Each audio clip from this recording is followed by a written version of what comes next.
बहुत सारे बच्चों को डाउट और कंफ्यूजन रहता है इस टॉपिक में, और उतना मेंटल क्लियरेंस नहीं रहता है इन दोनों बातों को समझने में कि आखिर में सिकल सेल एनीमिया क्या होता है और थैलेसीमिया क्या होता है। बहुत बेसिक से हम समझेंगे इस बात को कि सिकल सेल एनीमिया क्या होता है और थैलेसीमिया क्या होता है। बड़ा ध्यान से समझिएगा, इनमें कुछ सिमिलरिटीज भी हैं, कुछ डिफरेंसेस भी हैं। लेकिन आज के इस वीडियो के बाद आपके दोनों जो टॉपिक हैं वो कभी गलत नहीं होंगे आपके नीट एग्जामिनेशन में अगर पूछा जाता है। इससे रिलेटेड बेसिक से लेके और स्टैंडर्ड हर बात हम करेंगे। तो सिकल सेल एनीमिया और थैलेसीमिया का जिक्र कहीं ना कहीं आपने जेनेटिक्स में सुना होगा। और जेनेटिक्स में क्यों सुना होगा? क्योंकि ये जो दोनों बीमारियां हैं इनका अपना एक इनहेरिटेंस पैटर्न होता है। हम बोलते हैं कि ये सिकल सेल एनीमिया की बात करें या थैलेसीमिया की बात करें, एक ऑटोसोमल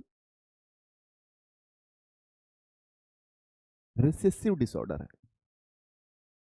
अब एक एक बात को क्लियर कर लेते हैं, क्योंकि हमने बोला कि बेसिक से करेंगे। ऑटोसोमल रिसेसिव डिसऑर्डर है। सर जी, अगर आपको बच्चों को इतना भी नहीं पता कि ऑटोसोम क्या होता है, तो जैसे कि हमें पता है कि हम बोलते हैं कि अगर हम बात करें तो किसी मेल की बात करें तो 44 प्लस एक्स वाई, और फीमेल की बात करें तो 44 प्लस एक्स एक्स। ऐसा हम लिखते हैं क्रोमोसोम को, ऐसे रिप्रेजेंट करते हैं। जिसमें जिसको हमने 44 लिखा है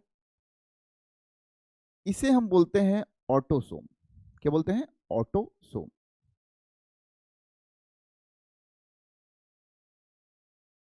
चाहे मेल का हो या फीमेल का हो, ऑटोसोम है। वही जो एक्स वाई या एक्स एक्स है इसे हम नाम देते हैं एलोसोम। क्या बोलते हैं? एलोसोम। या इसे बोलते हैं सेक्स क्रोमोसोम। बेसिकली ये सेक्स डिटरमाइन करता है कि जो भी ऑफस्प्रिंग है वो क्या है, मेल है फीमेल है। तो एक्स वाई और एक्स एक्स की प्रेजेंस से डिसाइड होता है।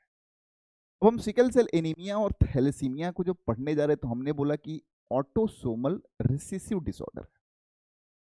ऑटोसोमल का मतलब कि भैया इसके लिए जो जीन है, मतलब जो भी कंट्रोल करता है ऐसे कुछ कैरेक्टर को, देखेंगे क्या है कैरेक्टर हो, उससे रिलेटेड जो जीन है वो हमारे ऑटोसोम्स पे है। चलो एक बात क्लियर हो गई कि चलो ऑटोसोम्स पे इसके जीन है। दूसरी बात आती है रिसेसिव की। रिसेसिव का मतलब क्या होता है कि किसी भी कैरेक्टर की बात करें तो दो ट्रेट होते हैं, एक डोमिनेंट और एक रिसेसिव। तो रिसेसिव है, कुल मिला जुला के अगर हम बोलें कि अगर कोई ऑफस्प्रिंग में सिकल सेल एनीमिया और थैलेसीमिया होने के चांसेस हैं तो तभी चांसेस हैं जब, जैसे मान लीजिए कोई मेल हो ऐसा जिसे हम कैरियर बोलेंगे, क्योंकि इसके पास डोमिनेंट जीन भी है रिसेसिव जीन भी है, यानी हेट्रोजीनस कंडीशन में है, और कोई फीमेल भी हो इस कंडीशन की, तो पॉसिबिलिटी है कि जिस भी ऑफस्प्रिंग में एक कंडीशन क्रिएट होगी वही थैलेसीमिया या सिकल सेल एनीमिया आपको दिखाई देगा।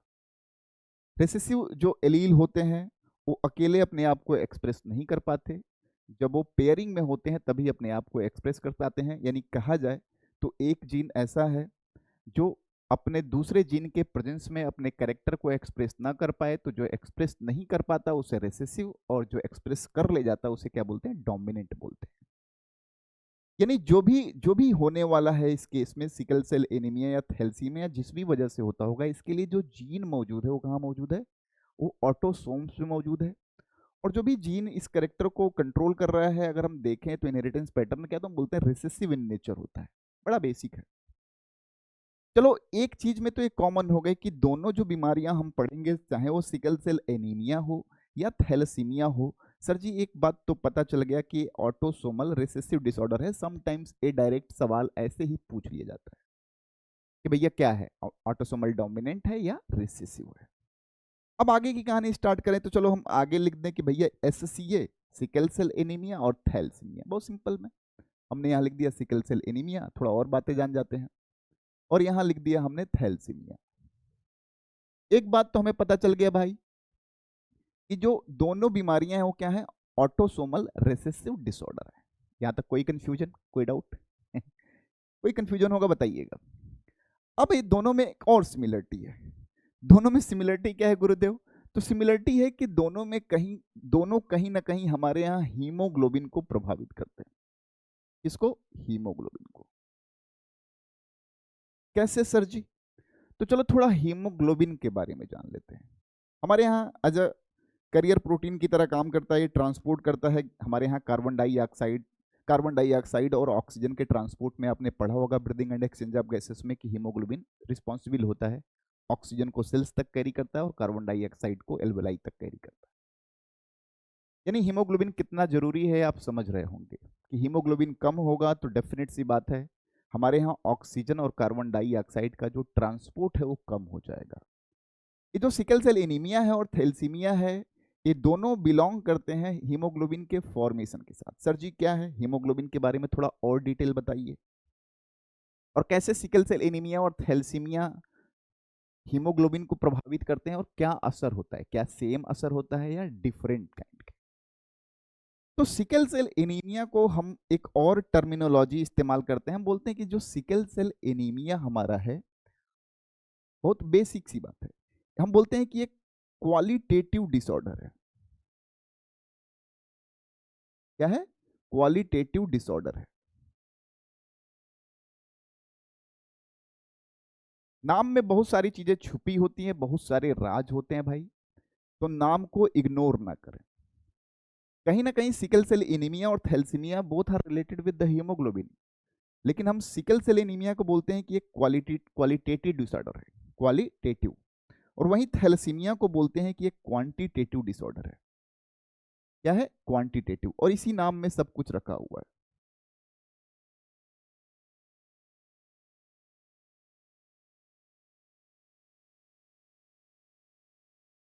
Quantitative disorder. अब भैया जरा समझाओ क्वालिटेटिव और क्वांटिटेटिव का क्या मतलब हुआ। बड़ा ध्यान से समझिएगा, दोनों के नाम में आपको बहुत ज्यादा डिफरेंस तो नहीं दिख रहा होगा। क्वालिटी मतलब किसी का क्वालिटी ही खराब है, और क्वांटिटी मतलब कोई संख्या में ही कम है। अभी बात आपको समझ में कैसे आएगी कि सर जी ने क्यों सिकल सेल एनीमिया को क्वालिटेटिव डिसऑर्डर बोला और थैलेसीमिया को क्वांटिटेटिव डिसऑर्डर बोल रहे हैं। इसके लिए बहुत जरूरी है कि आप पहले ही जान जाएं कि हमारा हीमोग्लोबिन है क्या।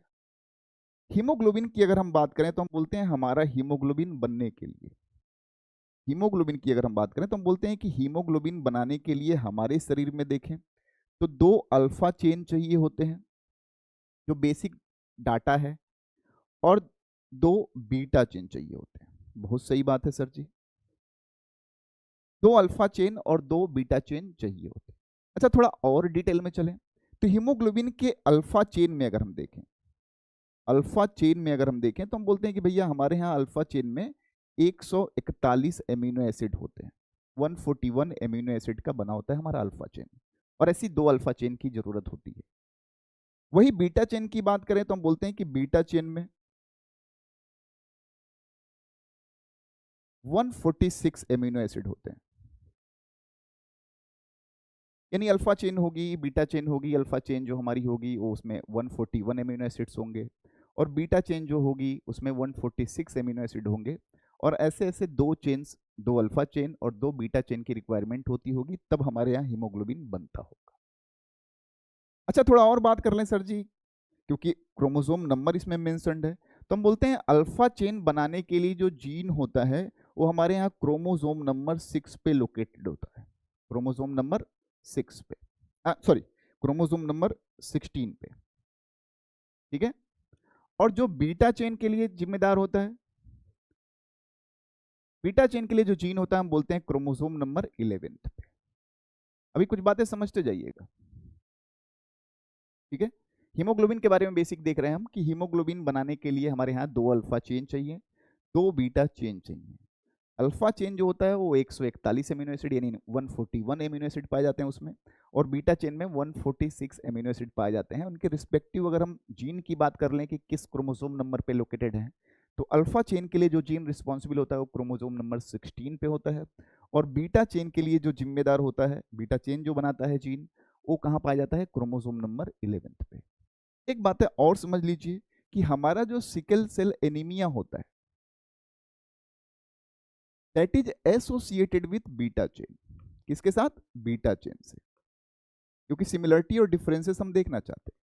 हमारा सिकल सेल एनीमिया किससे जुड़ा होता है? बीटा चेन से। यानी कहीं ना कहीं हमारे यहाँ क्रोमोसोम नंबर 11 पे डिफेक्ट होता होगा, हम देखेंगे क्या डिफेक्ट हुआ। और जो थैलेसीमिया होता है वो हो सकता है किस पे? तो अल्फा चेन की वजह से भी हो सकता है और बीटा चेन की वजह से भी। अल्फा चेन में कोई डिफेक्ट क्रिएट हो जाए या बीटा चेन में कोई डिफेक्ट क्रिएट हो जाए, और उसी रिस्पेक्ट में हम क्या देते हैं? नाम देते हैं। अगर अल्फा चेन के डिफेक्ट की वजह से हुआ तो अल्फा थैलेसीमिया, और बीटा चेन के डिफेक्ट की वजह से हुआ तो उसे क्या बोलते हैं? बीटा थैलेसीमिया बोलते हैं। बड़ा सिंपल सा है। तो अल्फा चेन की वजह से अल्फा थैलेसीमिया, बीटा चेन की वजह से अगर हो तो बीटा थैलेसीमिया। सर जी होगा क्या? यानी कुल मिला के समझिएगा कि हुआ क्या। हीमोग्लोबिन से रिलेटेड दोनों डिसऑर्डर हैं, दोनों का इनहेरिटेंस अपना पैटर्न है, दोनों ऑटोसोमल रिसेसिव जो ट्रेट है वो शो करते हैं। दोनों में अगर हम सिकल सेल एनीमिया को बोले तो हम बोलते हैं एक क्वालिटेटिव डिसऑर्डर है, यानी क्वालिटी खराब बनेगी हमारे हीमोग्लोबिन की, और थैलेसीमिया में हम बोलते हैं क्वांटिटेटिव डिसऑर्डर, यानी क्वांटिटी कम बनेगी। अब जरा समझिएगा कि हमारे यहाँ हीमोग्लोबिन अगर बनाना हो तो अगर मान लीजिए हम कहें कि हीमोग्लोबिन, बड़ा ध्यान से समझिएगा, तो हीमोग्लोबिन के बनने के लिए हमने बोला कि क्या चाहिए? 2 अल्फा चेन चाहिए और 2 बीटा चेन चाहिए। कोई समस्या नहीं होगी, 2 अल्फा और 2 बीटा चेन चाहिए। बहुत सही बात है। हमने बोला कि अल्फा चेन में अगर हम देखें तो हमारे यहाँ 141 एमिनो एसिड होंगे। अच्छी बात है। और बीटा चेन में क्या होगा भैया? 146 एमिनो एसिड होगा।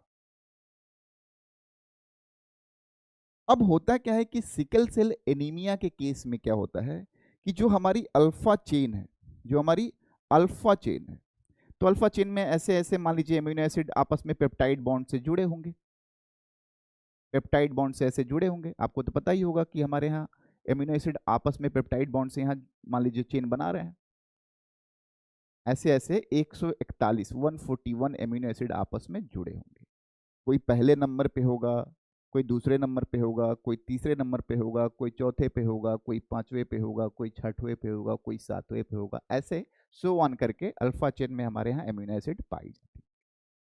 हम बोलते हैं होता क्या है सर जी इसमें? तो हम बोलते हैं कि नॉर्मल अगर हम अल्फा चेन देखें तो ये जो छवा, ये जो 6 नंबर पे हमारा एमिनो एसिड है, नॉर्मल कंडीशन में क्या होना चाहिए? वो ग्लूटामिक एसिड होना चाहिए।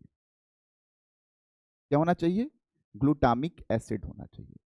यानी नॉर्मल अगर हमारी अल्फा चेन होती, सिकल सेल एनीमिक ना होती, तो हमारे यहाँ जो अल्फा चेन का 6वां एमिनो एसिड है जो चेन का, वो क्या होना चाहिए था? ग्लूटामिक एसिड होना चाहिए था। लेकिन होता क्या है, यहाँ पे पॉइंट म्यूटेशन होता है जिसमें हमारा ग्लूटामिक एसिड रिप्लेस कर दिया जाता है। यानी ग्लूटामिक एसिड की जगह पे क्या आके लग जाता है? वेलिन लग जाता है।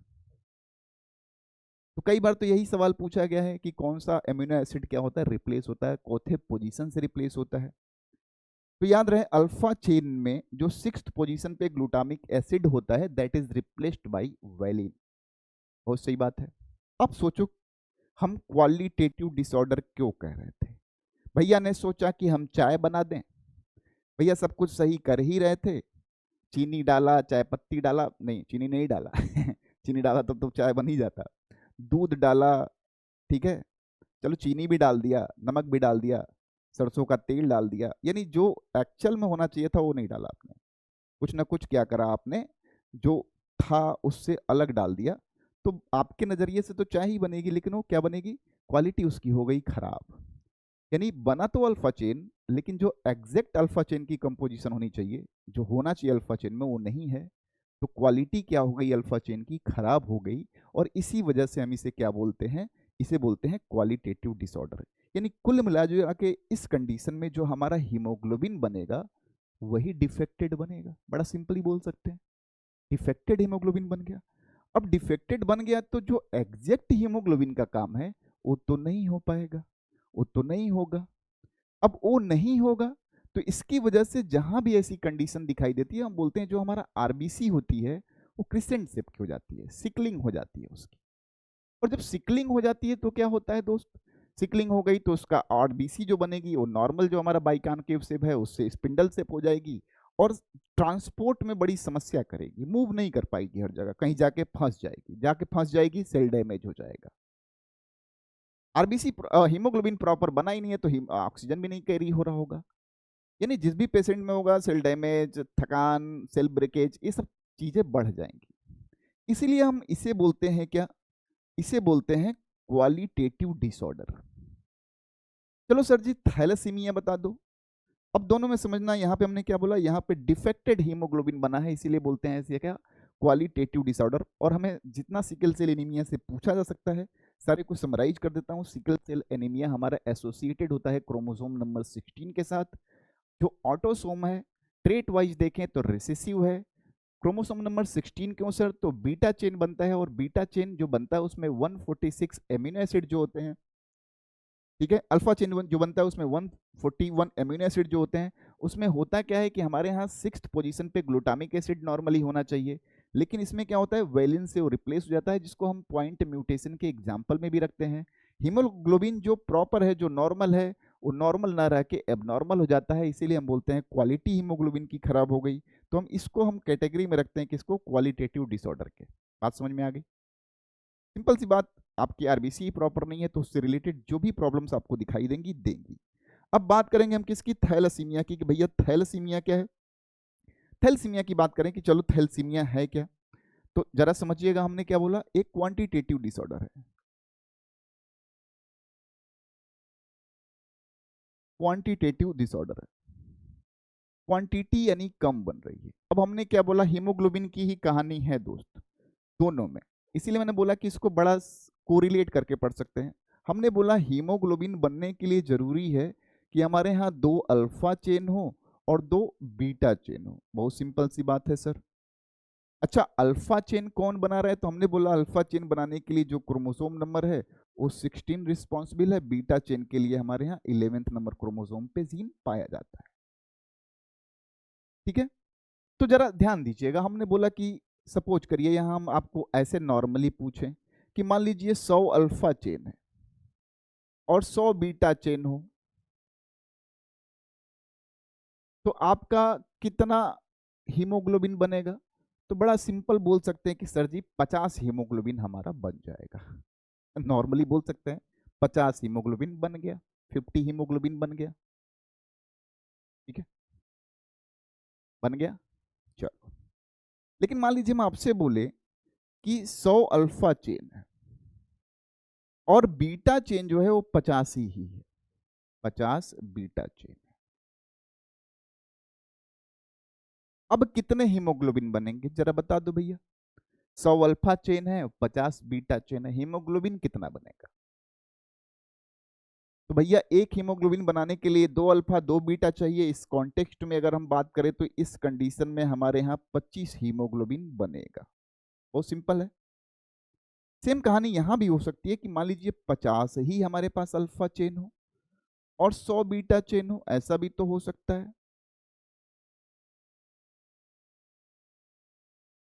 उस कंडीशन में कितना हीमोग्लोबिन बनेगा भैया, तो हम बोलेंगे कि उस कंडीशन की बात करें तो यहां भी सर जी बनता हुआ तो 25 ही दिख रहा है, दिख रहा है, दिख रहा है।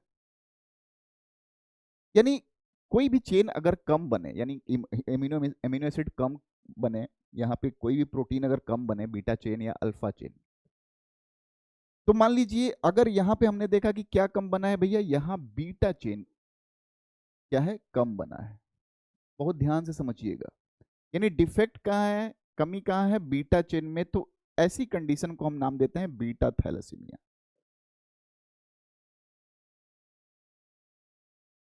आपसे पूछा जाता है कि बीटा थैलेसीमिया कहाँ से एसोसिएटेड होगा, तो भैया एक क्रोमोसोम नंबर 11 से होगा, क्योंकि बीटा चेन कौन बनाता है, क्रोमोसोम नंबर 11 बनाता है। अच्छा दूसरे केस में देखेंगे तो यहाँ क्या है, अल्फा चेन कम बना है। अल्फा चेन कम बना है तो इस कंडीशन, अगर ऐसी कंडीशन कहीं दिखाई देगी तो उसे क्या बोलेंगे, अल्फा थैलेसीमिया। कोई समस्या?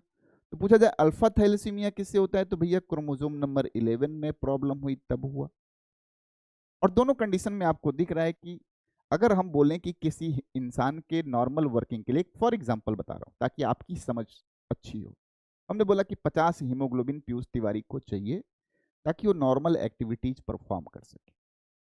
अब मान लीजिए बीटा चेन में डिफेक्ट हो गया, तो जहां 50 चाहिए था अगर 25 ही बने हीमोग्लोबिन, तो डेफिनेट सी बात है आप हीमोग्लोबिन के बारे में तो जान ही रहे, हमने बहुत बेसिक सा बात बताया कि इसका क्या काम है, कार्बन डाइऑक्साइड और ऑक्सीजन का ट्रांसपोर्ट।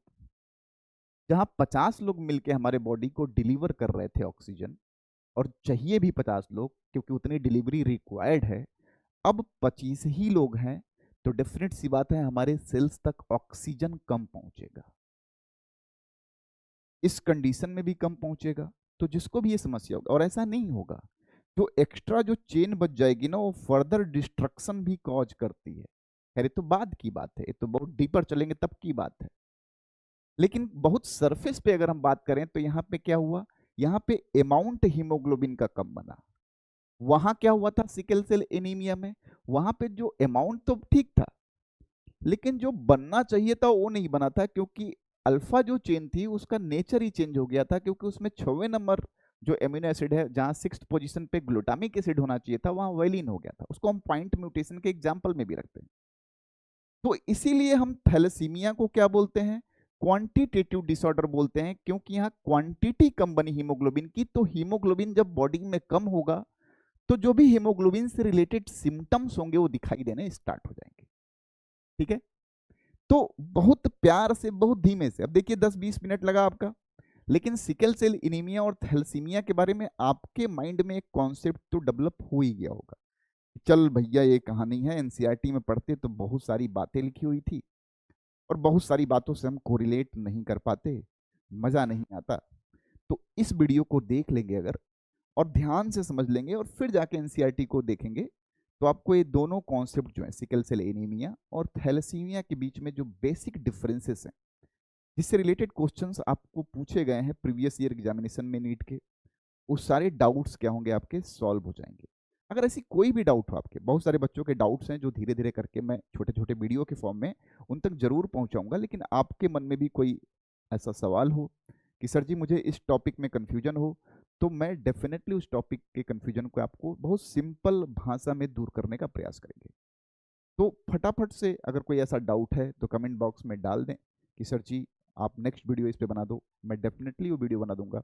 और मुस्कुराते रहिए, और 2026 की प्रिपरेशन एकदम बेहतरीन तरीके से करते रहिए।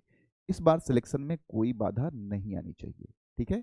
तो मुस्कुराते रहिए, और कमेंट बॉक्स में अपना जो रिलेटेड टॉपिक है वो डालना ना भूलें, ठीक है। और हिंदी मीडियम वाले परेशान है कि सर जी हिंदी मीडियम, उनके लिए कुछ बड़ा ही लाएंगे, ठीक है। तो परेशान होने की कोई ज़रूरत नहीं है। धन्यवाद।